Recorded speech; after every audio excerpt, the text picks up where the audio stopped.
That was one of King's favorite hymns.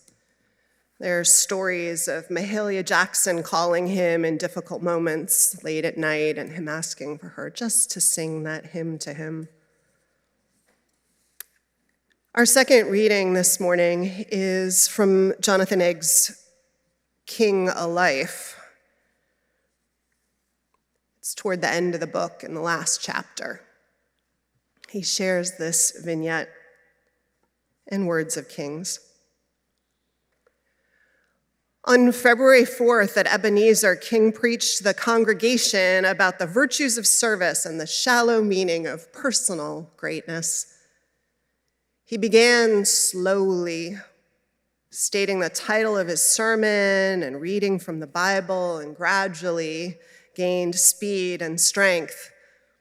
When a baby cried, he worked it into his sermon. Our first cry as a baby was a bid for attention, he said. Even infants innately possess the drum major instinct. Adults have it too. We like to do something good, and we like to be praised for it, he said. He talked about people who spend large sums of money to impress their neighbors and others who brag about their college degrees. The hunger for attention can be dangerous, he said. It drives people to lie. It compels people to insist on the superiority of one race to another. It makes corporations greedy. It propels nations to war. As King preached, his father shouted out repeatedly, "Make it plain! Make it plain!" King made it plain. There's nothing wrong with the pursuit of greatness, he said, if you seek greatness in serving others. Everyone can be great because everyone can serve. You don't have to have a college degree to serve. You don't have to make your subject and verb agree to serve. You only need a heart full of grace and a soul generated by love. And you can be that servant. Here ends our reading. The piece you're about to hear is entitled MLK by U2.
This summer, I read Jonathan Egg's new biography of King A Life. Egg, a journalist who's written biographies of Jackie Robinson and Lou Gehrig, a history of the fight for the birth control pill, a look at Al Capone, and a series of children's books.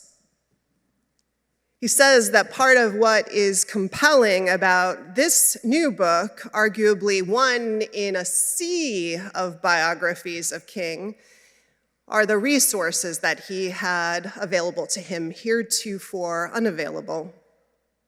Resources that included government records that have now been unsealed, vast FBI documents included, but also people who heretofore didn't want to be interviewed about the man they knew, the gorgeous and the complicated bits, but with time were willing to share their stories.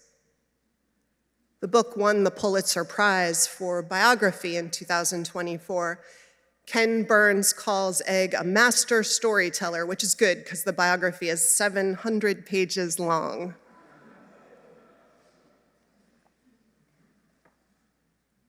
It was a good and important book to read in a summer when I was desperate for a hero to show up in our world. A particular hero, one with a vision and the integrity of commitment to a cause larger than themselves, for that commitment to be large-souled and large-hearted and about agape, that self-transcending love and service. It was good to be re-immersed in the life and times of Martin Luther King Jr. There was a lot I already knew about King's life and the civil rights movement from other books, including King's own memoirs. I didn't schedule this sermon because I thought it would be relevant to the inauguration, just that it felt like the right text for the day, given this particular weekend. But it is a good text for this particular weekend, all of it. Each era, it turns out, has its own challenges and opportunities. And each era, if it's wise, the people in it, they're fed by the stories and learnings of those who navigated the challenges and possibilities of their own times. And three things stuck with me after reading the book that felt good to keep in mind as we step into our own wrestling and calls to service.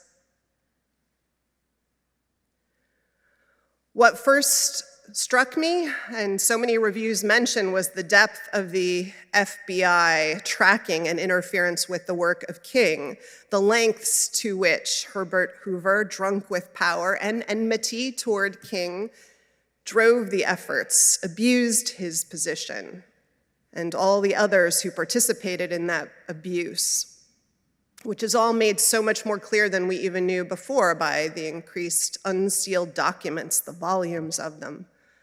The illegal and legal tracking of the comings and goings of King and his colleagues, the tapping of phones in hotel rooms, and even trying to prompt King to take his own life by sending a recording of a tape of him in a hotel room engaged in indiscretions and threatening to release it to the press, a package Coretta accidentally intercepts.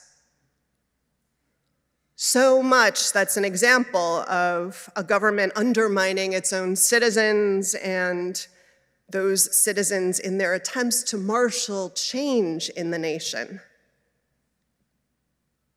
It felt like a very timely reminder of how citizens have to be on our guard, government only as moral as those who patrol it. Power corrupts, Henry Kissinger famously said, and absolute power corrupts absolutely. So it's a reminder to keep the checks and balances as strongly in place as we can, and the watchdog groups funded and protected, and a reminder of just what kinds of risks happen when the guardrails come off and transparency ceases to be the coin of the realm. One of the thin silver linings of all of the FBI documents and gathering and tracking, however, was that there was a lot more information about King's life and work, recordings of conversations. Between that and all of those more robust interviews with the inner circle of King's life and ministry, you really do get this rich, deeper sense of the civil rights movement and what it looked like pulling back the curtain on the public-facing moments that we all know so well.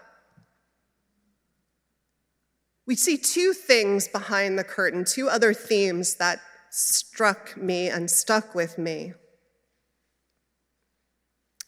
One was King's heroic humanity. Heroic humanity. One of King's friends and colleagues said, "We used to say he not only had a war on poverty, he had a war on sleep." In the book, you hear how King would want to step away and take a sabbatical in the incredibly long road through all these different pieces of the work that he's doing, but how he couldn't ever take the step to do it because the work was so important. And I felt so much empathy for this person who saw how clearly how high the stakes were, who knew people needed him to be the rock they could lean on, who felt so deeply the beauty and the courage of the average Black American living their lives in thousands of places where indignity and injustice were the everyday realities, that then when they called for, asked for help in the midst of moments of great risk and boldness and vision, he couldn't say no. But it took a toll on him. I didn't know, maybe some of you do, that he would periodically have to check himself into the hospital with exhaustion and depression, having broken his body completely down.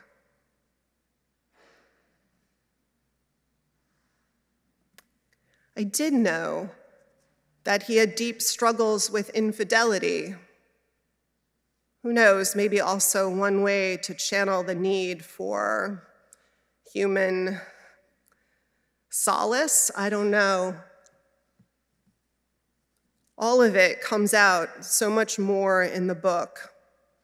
His long-term relationship with Dorothy Cotton, all the women that he knew, everyone who knew. This man who struggles so deeply with his own limits, physical, spiritual, evident in conversations with his friends and in the FBI records.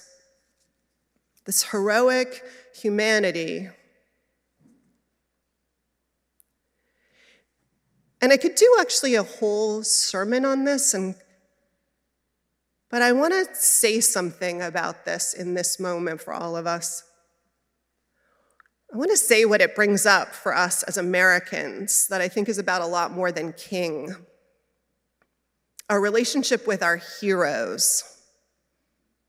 I think we Americans, I don't know how much it's universally true across cultures, I think we love to put our heroes up on pedestals. And then we love, in a New York minute, to tear them down as fast as we have put them up. And I don't know, maybe it's our childhood psyche that needed a parent that we could trust to keep us safe in the world, and that's what rears up in our adult life and compels us to put or try to put people up on pedestals. And maybe it's our adult psyche that the moment we do so knows from experience that no person is without flaws and struggles with what to do with that, and that those two forces in us just do a tremendous amount of evil on so many levels, and we need to put them to rest. And the struggle and the conversations about Martin Luther King Jr., his heroism and his flawed humanity is a perfect example of where that's shown up in the national conversation through the decades.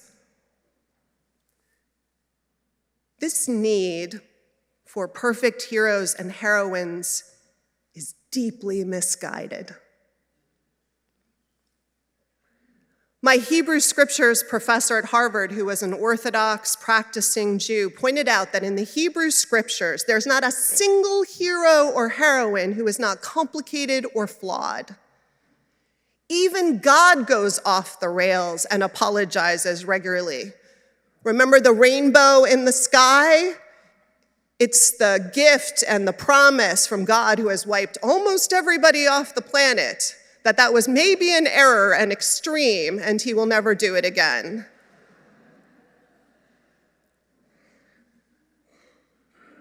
And there is truth in those stories, deep truth in that way of telling the story about who we human beings are and who God is, and obligations in this truth. The danger of the pedestal, the evil of it even, if we can use that language in Unitarian Universalist circles, is that it can look like we're being super humble and giving someone else their props by putting them up there, like, oh, let's just acknowledge how great this person is. But I challenge us that what it actually does in practice is gets us off the hook. And no one gets off the hook. And we of all people should know that. We, Unitarians, are the people of low Christology. Here's some theology. Anybody know what low Christology is? Oh, it sounds base, doesn't it? But it's actually beautiful. Low Christology, and we Unitarians are people who said that Jesus wasn't God different from us. Jesus was divine and human enmeshed, but someone who fully realized his divinity as a human being. And the beauty of low Christology, like not putting heroes on pedestals, is that we are called to live into it. It's a brilliant, honest truth about human nature, and it is this moral call that calls us accountable to our own leadership responsibilities. To restate, you might say, King's major drum major sermon, you don't have to have a college degree to lead, and you don't have to have your verbs and your subjects agree to lead. You only need this heart full of grace and generated by love to be that leader. King was just one such person who realized his divinity in extraordinary ways, who felt so deeply the wrongness of the world and his obligation to be some part of fixing it, though his privileged status could have easily had him living out in some ivory tower as an academic, or he could have just stayed put and fought battles in his own small local city or town, like all of us. But he didn't. And he did have spiritual struggles, and he did have broken places, and they weren't hard to find, and he knew them most of all. I just think that's so important for us to realize. And also to realize that if we embraced this truth that we're all called to leadership, that the exhaustion that he and other leaders feel, the fear of stepping into leadership, might actually go away, because we'd create a world that welcomes one another into it, and that no one is afraid that leadership will kill us. The more, the merrier. So reading it raised the question for me that I offered to you of, where do you lead? Where do you step in, knowing your gifts and your limits, and still fail forward, succeed forward? And where do you let yourself off the hook? And who do we expect will save us?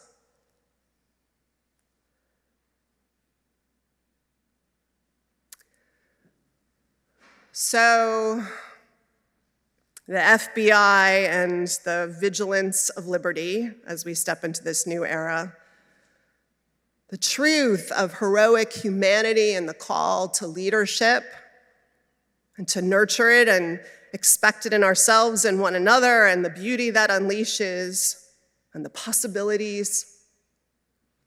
And the final theme for me that emerged in this book, in this look behind the curtain of the civil rights movement, was a reminder of something that I know, but I need to be reminded of, that this was this patchwork, improvisational effort to organize toward change.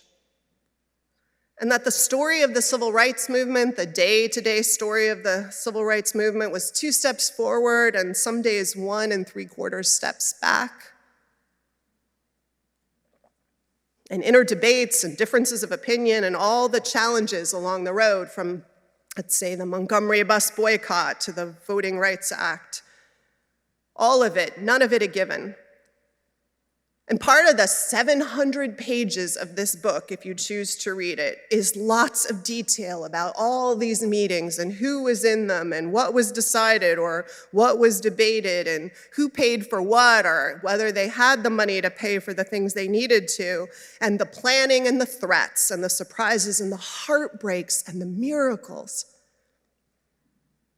Each small town struggle with a sheriff or a mob that brings out the activists and the determined, incessant drumbeat of what King would call the extremism of their demands for justice. And up against it always, just as activated, were the extremists for racism and status quo. It reminded me how you and I, our nation, our world, I don't know how we so often paint these stories of these times in retrospect as inevitable. The colonists inevitably were going to succeed in ousting the British rule, and the North would defeat the South, of course, and women would get the vote. There was no doubt about it, and Hitler would be defeated in history, and the real deal in the details is anything ever but inevitable. There are always these turning points and these moments where we don't know how things will break. And these times where everything hangs in the balance. And the moral arc of the universe that bends toward justice does so because in those moments, someone reaches up, or a whole host of people, and pulls the arc down to touch the earth against all the forces that would stop them. But there's so much greed or ego or human desire for power over and 1,000 things working against that, working against the kindness and trust and equity and risk and boldness and virtue on the other side. Nothing inevitable, ever.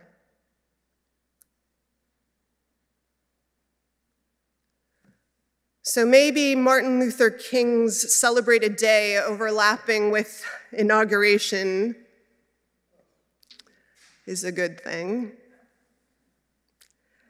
A reminder of what nation building requires, what moral leadership and beloved community has always required, that we stay watchful for power corrupting influences, and we demand guardrails against overreach and accountability from our government leaders, and we pay attention with eternal vigilance. That we are, all of us, called to lead with our messy, full humanity, warts and all, and that we're aware of the obligation to attend to each other and keep our leaders, all of us, whole in whatever the chapter requires of us. And that this next chapter will be a journey like any other that is never inevitable. But that these ideals, visions of a beautiful world, of what love looks like incarnate, that I think are sort of pressed into us before we enter the world, that we're called to make more manifest. Well, that we're stepping into our chapter of a legacy of people who got their hands dirty, trying to translate what they knew to be beautiful, true, and good into what they saw and felt in their world and handed on. So, my good people, I am nervous. I am scared. I am hopeful. I want us to love each other deeply through the next 4 years and beyond, and cultivate practices of self-care and mutual care and rest that feeds the courage we will need. I want us to continue practice showing up. I want us to look not for heroes or saviors, but companions. And I pray with every fiber of my being that the heroes and heroines of the past whisper encouragement and guidance into the winds that will blow in these stormy times. Jonathan Egg ended his biography of King with these words from one such hero. Our very survival depends on our ability to stay awake, to adjust to new ideas, to remain vigilant and face the challenge of change. May it be so, and may we make it so. Blessings on us all. Amen.